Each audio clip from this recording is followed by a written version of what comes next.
All right, Coach, you go ahead and talk a little bit about the week's preparation going into the Notre Dame game, and then we'll open it up for questions. Well, it's obviously been a little break here for us heading into finals, and we've tried to take our time this week and recover after a pretty hard stretch going from the Big Ten Challenge through Nebraska, and we were able to hopefully physically, get our guys, back with a little bit of freshness as they balance academics, mix in, your work and practices, and then, preparing for Saturday's big game, in Indianapolis against, very good, very skilled Notre Dame team. And they can really shoot the ball from typically 5 positions on the floor at times. They're traditional, in their MO of not turning the ball over, very hard to speed up, and do a very good job of playing together. Very poised team offensively. So we have our work cut out for us defensively, in particular. It's something that we've tried to hammer home. The last few games have really identified some things we can try to get better at. We know that heading into conference play defensively is where you're going to have to hold your hat in our league, and we'll see Saturday. It's going to be obviously a very difficult cover for us, and hopefully we'll be ready to roll with an early tip. Questions this side? Coach, how do you feel about events like this, doubleheader, playing in Indy, all eyes on the state, kind of watching all 4 teams and such? It's a great event. The environment in Bankers Life is, postseason type of feel. There's a great crowd. There's a lot of buzz around the city. Being in Indiana, obviously it's a huge deal for our team and our fans as we come into Indianapolis. We have now a group of players that are from the state, so it's a great opportunity to play in that environment, and I think we take it very, very serious, just in explaining things to our guys and trying to talk about it. Heading to Madison Square Garden was a great chance for us to play in that similar setting of a doubleheader. There's a lot of buzz around the game. I think this is very similar, and for us, we have to be ready, have to be very responsible. It's an opportunity for us to represent, not only our university, but now we have some players here that are representing where they grew up as well, so it means a lot to them. You talked about how little they turn the ball over. They also don't really foul at all either. I mean, you talked about wanting to get in transition and get to the free throw line and do things like that. How much will they test some of those things that you really Yeah, they're as good as there is in college basketball of not fouling. They're very disciplined. They don't play a ton of guys, so they have good chemistry. They're smart, and they're very intelligent in their approach. It's something they do a really good job of. It's something that obviously we aspire to do a good job of as well. You got to play hard, play smart without fouling. It's huge in keeping not only your best players on the floor, but you're keeping the other team off the line. When you flip that and you look at our style of play and what we try to do with our depth and hopefully our transition game, our ability to attack offensively, we're trying to get fouled. So it's sort of that balance of style of play. Can we execute? Can we do a good job of finding a way to run good offense? Can we do a good enough job of working longer into the clock offensively to find good possessions where you can find a way to get fouled? But it's a game within a game. Your style versus their style. They have a lot of things that they do really well. One of them is they play really good team defense. They're very smart, and they're disciplined, and they don't beat themselves in terms of unnecessary fouling. And it's a big thing for us on the other end, obviously, to attack. But it'll be one of the storylines in the game is, can we get to the foul line? Can we find a way to continue to play the way we've been playing offensively to dictate that? And our hope is that we're able to.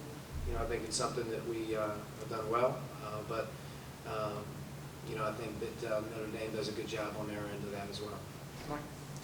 When you're playing against a team that likes to put as many as 5 out on the perimeter shooting threes, and obviously your scheme is generally trying to push guys out to the perimeter and take contested threes. I mean, it seems like an inherent conflict and a challenge for your scheme. What are you trying to get accomplished against a team like that?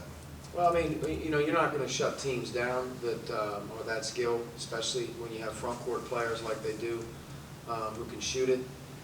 At times, you know, they're very difficult to guard because they're random. You know, they run good motion and they play together. So it's not as if you're just, you know, you're defending certain players in set plays or something like that. They get them in transition. They get them after a lot of movement with their motion. And they're hard to guard. I mean, they've been like that for a long time with Coach Bray and his system and how he likes to play. And, you know, defending the three really, you know, comes down to a lot of things before they get the shot up. You know, you got to do a really good job in transition to eliminate the easy ones. That's where teams get most of their threes. In the half court, the better you are guarding the basketball, the better you are doing a really good job of containing the dribble drive, so to speak. You know, it's a second area where you don't collapse your defense and give up a lot of threes in that area. And then, you know, trickiness of ball screen defense. You know, there's a lot of different types of ways that you set them. When they go skilled, you know, they have a lot of different guys popping all over the floor. So then it comes down to your system and being able to execute. And that's communication with us. You know, if you take it back to the Wisconsin game, it was as poor of a communication and poor of an execution defensively to start that game as we've had, just in terms of being able to really, really understand how important defending the three is, especially from the front court. And we're going to have to be much better in this game than we were a few weeks ago when we defended a couple front court players that really looked to stretch the floor continuously throughout the game. So the three-point line's huge. You know, Notre Dame, you just look at where their point distribution is coming from. It's coming from the three. And they have a lot of guys that aren't just okay shooters. They have a lot of great shooters. They have guys that can make them in bunches. And as a team, I think they made 35 threes in their last two wins versus Detroit and UCLA. So the three-point line, you know, that's going to come down to being a huge storyline in the game. Can you defend the three? And it's kind of like I said, are you going to do a good job in the areas you can control? You're not going to shut them down from getting a lot off, but you know, you have to do some things that you know, require intelligence and communication and some smarts. And you know, that's a big deal coming into this game with Notre Dame, because if they hit the three and they're not turning it over, you know, they're going to be tough to beat. I guess, where's Devontae at from a recovery standpoint, and based on if you'll have him or not, how does that impact you guys' offense against Notre Dame? Devontae's fine. He's worked his way back into practice here middle of the week. I would say he's not 100%. He's dealing with some soreness, Achilles stuff, hamstring stuff from early in the year, so his lower body's kind of sore. He did practice yesterday, so barring any setbacks here, he should be available. Depending on how the game goes, we'll see you know, what he can do. If he's not available, we play who is available. That's just how it is. I'm not sure it impacts what we do a whole lot other than our depth in the backcourt, which we need. You know, we have to find a way to get those guys to play as a unit together. Armand and Rob, Devontae and Al being the true ball handlers, perimeter players. You know, those four guys as a unit, you have to evaluate them almost as a unit during the game. You know, how are they playing assisted turnover, shot selection, and then, you know, defensively, how are they defending? You know, those are key elements coming into the mid part of our year, and as we keep growing, those four guys. And in their defense, their rotation's been very choppy. Their practice time together has been very choppy. And as we head into this one and moving post-Christmas, hopefully we can get some time when those guys are together for quite a bit of time. This is the first time Rob's strung together continuous practice time, you know, with his teammates. So now getting Devontae back a little bit here at the end of the week. We'd love to have the opportunity to have, you know, those four guys at you know, tip-top shape, but right now it hasn't been that way since the start of the year. But I do expect everyone, you know, barring today's practice, to be ready to go for tomorrow. Yeah, Rob obviously hit a big shot in this event last year, and I know he's been set back obviously health-wise, but how do you see him continue to maybe develop his offensive assertiveness, and particularly coming off the last game where he hit a lot of big shots for you? Well, I think Rob, if you talk to him or if you ask him, he's excited to play. You know, he's excited to just get back. He's had a tough start to the year in terms of not being available. I think he's been chomping at the bit, so to speak, to kind of get back in the groove. He was able to establish that he's ready, and you know, regardless of how he played, but he wanted to be available for his team going into last week. You know, going into Madison Square, and his minutes were valuable. You know, he really helped us in that game early, and then he helped us in the game late. Nebraska, we were talking about a very 50-50 game, could have went either way a lot of different times, but again, his readiness and his ability to step up and make some big plays for our team late and then in overtime was huge. And I would say that his biggest problem right now isn't his mindset or what he's trying to accomplish. His biggest challenge is conditioning. You know, he's got very few practices under his belt, and he's basically getting game repetitions. That's very difficult for a player. And then you're asking him to play extended minutes, 26 minutes against Nebraska, which he's probably not ready to handle that amount of minutes in a row late in the game and then the entire overtime. I think he was fatigued. But I think you see that he's not afraid of the big moment. He hasn't been since he's been here. He's been ready to step up to the plate, so to speak, from day one. And, you know, knock on wood, he stays healthy. He'll continue to get back. But he's confident right now. I don't look at him as saying, boy, I don't feel good or I'm not confident. I think his health is good. I think his mindset is good. And I think, yeah, he's going to go through some rhythm and some ups and downs, you know, on the floor with some mistakes and whatnot. Some of it should be timing. Some of which will be conditioning. But I don't think that right now, as we view him or he views himself, that he's not ready to play. So that's a big thing for our team. He's a big, integral part to what we do. And as he gets his legs and his feet back under him and the soreness out of his body, you know, hopefully this is a good week for him to practice. He's got a game, he's got Christmas, and then he comes back with one more opportunity before the Big Ten as we hit January. Coach, you mentioned how this week off can help you guys physically, and with the way that the schedule has kind of escalated recently, is this having a week on either side of the crossword class, does that also help kind of catching some balance mentally as well? It's tough, you know, you can use it any which way you want, but it was a mentally taxing week for us as we approached the Florida State game. You head to Wisconsin, you have a very difficult travel schedule coming to and from New York City, and then on a short turnaround, you got a Big Ten home game that you got to be ready for, which went into overtime. So I think more so than anything, finishing the Nebraska game, you have to evaluate these guys on where they're at mentally. Physically, they're going to be taxed, and they're going to go through a lot. But I think at this time of year, as you head to the end of November and then you head into finals, you're dealing with guys that have now been through 8 or 9 games, and sometimes it can just be mental fatigue. We've done our best this week to really kind of alleviate some of the mental fatigue. You balance that with their academic schedule, and sometimes that plays a big role into it and what they're dealing with in school and the amount of time they have to put in for their testing.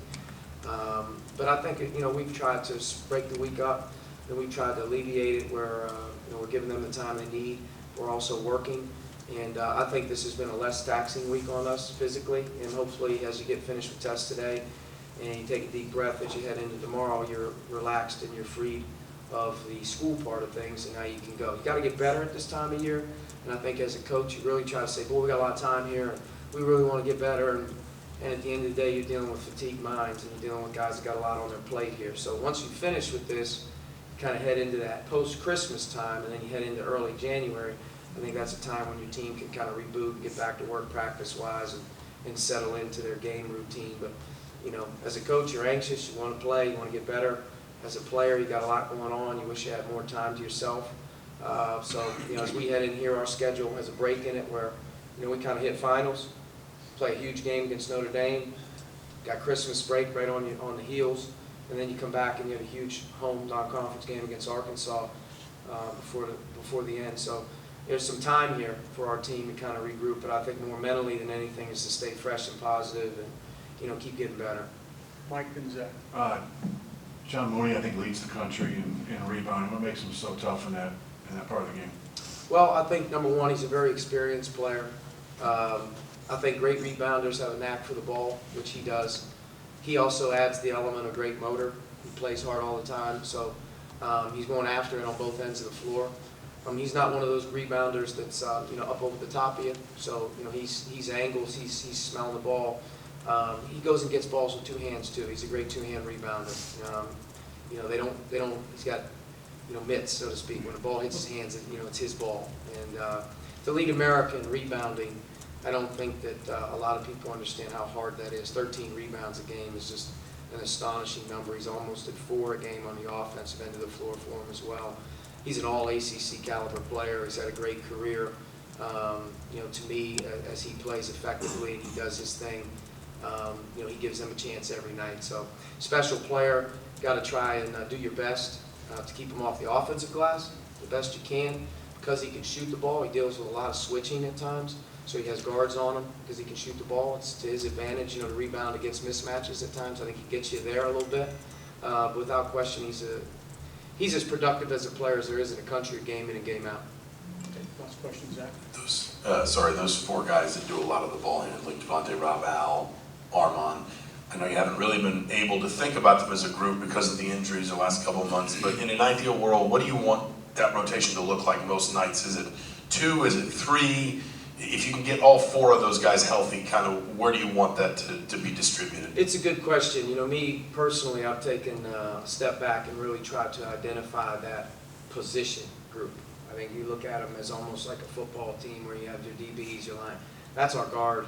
That's our backcourt group. And, you know, I've taken some steps myself to meet with those guys as a quartet, so to speak. We haven't had them all together. Now that they are, how do they play off of one another, and how do they make guys better is a huge thing for our team. Our guard play isn't so much about scoring as it is as much about ball handling and assisted turnovers. You know, right now, if you look at our assisted turnover as a group, it's not where it needs to be as a backcourt that's heading into the thick of Big Ten play. I think the assisted turnover ratio is a huge element to how well they play. They don't have to score to play well. That's my message to them. Add that into the defensive side of the ball. We've got to do a better job of holding our own in terms of defending the other team's backcourt one-on-one. It can't always be about the team defense or, you know, how much help are you getting. Sometimes our guards have to do a good job or a better job of defending the ball and defending their man one-on-one. I think those are 2 huge things for our team. And, you know, if we're winning, we're going to get good guard play. If we're not winning, a big attribute to not winning is not getting good guard play. And that doesn't mean making threes, and that doesn't mean scoring a lot of points. That means as a quartet, as a group, their floor game on offense, making guys better, assisted turnover, and then their floor game on defense in terms of not only one-on-one, but a commitment as a group to defend the other team's backcourt in a better fashion. Getting Rob back and getting him more minutes helps both of them, and it alleviates some pressure from some of the other ones. They can all play together. There's going to be some times, maybe, where we have 3 of them on the floor in special situations, press offense, zone offense, end the game. I think typically we need to be a bigger team to do what we need to do. But without question, all of them are going to play a big role in the impact of our team. And as I look at them and evaluate the group, not the individual player per game, it's the group. What are we getting from them in terms of making their teammates better? And what are we getting from them on the other end of the floor in terms of being rock solid defensively and being able to hold their own?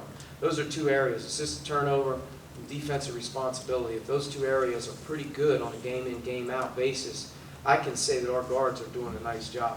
And at times we've really done a nice job. We've had 1 or 2 guys in a game-in, game-out, you know, play well. We haven't really had them in sync where all 4 guys are really doing a really good job in those areas where I can say to myself, like, wow, look at the guard play. You know, we had, you know, double-figure assists, double-figure defensive rebounds, and we didn't get blitzed off the bounce a ton in this game.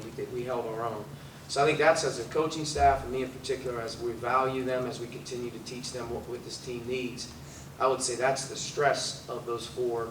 And they play as big of a role in us winning as it comes, and I'm just trying to get them to understand it doesn't have a lot to do with the amount of shots or buckets that they get as much as it does with the other areas that they can contribute in as a group, as a quartet. And I think, you know, make no mistake, I view it as important as any aspect to our team is the development